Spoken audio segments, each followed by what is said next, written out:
Welcome back. In this video, we'll show you how to check tools out. When a member comes up to the desk to check out, we ask for their name and enter either the first or last name, which in this case is bloke. There is only a single record with that name in our database, so it pops right up. But it's easy to type in the wrong spelling of a name and call up the wrong record. Or this might even be a completely unregistered walk-in who just happens to have a matching name in our database. Luckily, there's a really easy way to confirm you're looking at the right record. Simply ask for the last 4 digits of their phone number. Do this every time you open a record for tool checkout without fail. Inadvertently lending tools to the wrong member is a bit of a no-no. Okay. Now that we know we've got the right member record, we look at his first tool, which is an 8-inch spackle trowel, and type its tool ID here. For most libraries, do not click the Enter key. Tool Librarian will instantly look up the number, but it tells us it's a shop vac, not an 8-inch spackle trowel.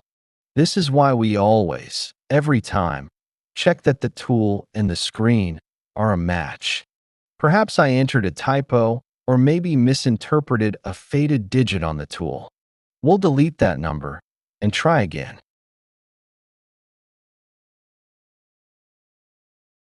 Good, this time I got it right. So we move on to the next tool and enter its ID. And of course, check that the tool and the screen are a match. Now this tool is an example of one that will require extra steps when checking out because it's a tool with loose or detachable parts, and we need to account for them. We know that this tool has parts because they're listed right here. Let's take just a moment to explore this block of text. After the tool name, we might see the tool's size, and then in parentheses and in blue, its parts. Then, over here, we see something the first tool also did not have, a message for the member. It'll be easier to read all this if we click anywhere on this blue highlight, which opens a nicely formatted pop-up. It's really important to be sure that all the tool's parts listed here are present before letting the tool go out the door. So what if the router base were missing today? Well, a router base is an essential part for this tool, without which the router is virtually useless.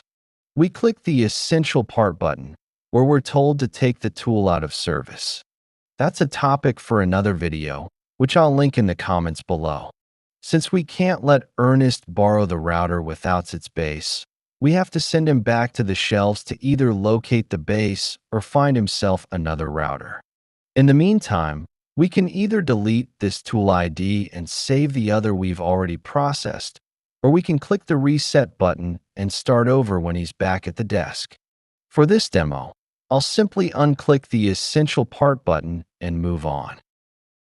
So what if instead, it's the collet wrench that's missing? We might send Ernest off again to look for it. But if it's simply not there, then we click on this button right here to enter the word missing before collet wrench. We do this for 2 reasons. First, the word missing is a flag to notify the tool gurus to deal with it after the tool is returned. And second, when Ernest returns the tool next week, we won't think that it is he who lost the wrench. Okay, there's one last thing we need to do for this tool. We need to read the notice to the member about fully recharging the battery. And we also see an instruction to us, the volunteer, letting us know where the battery is stored. These additional steps related to parts and notices can take extra time, which during a busy shift can at first feel like an extra burden. But they are important steps nonetheless, and just part of the process that helps maintain the integrity of the entire system. Okay, there's a final tool to enter. But, wow, this one is completely different. It doesn't even have a tool ID. Most likely because the tool is simply too small to write on. So what do? Just typing 000 or a question mark will open a pop-up for us to enter some basic information about the tool. Despite having no tool ID, this loan is now handled pretty much like any other. So to review, we've entered several tools for checkout, each time checking that the tool type matches what it says on the screen. We reviewed each tool to be sure all its listed parts are present or are marked as missing, and have communicated any notices. I neglected to say earlier, for sure, let the member know the due dates and late fines for their tools. Excellent. We'll click here to save our work and our return to the home page. That's all there is to checking out tools. In short order, you'll find this to be a straightforward and logical process.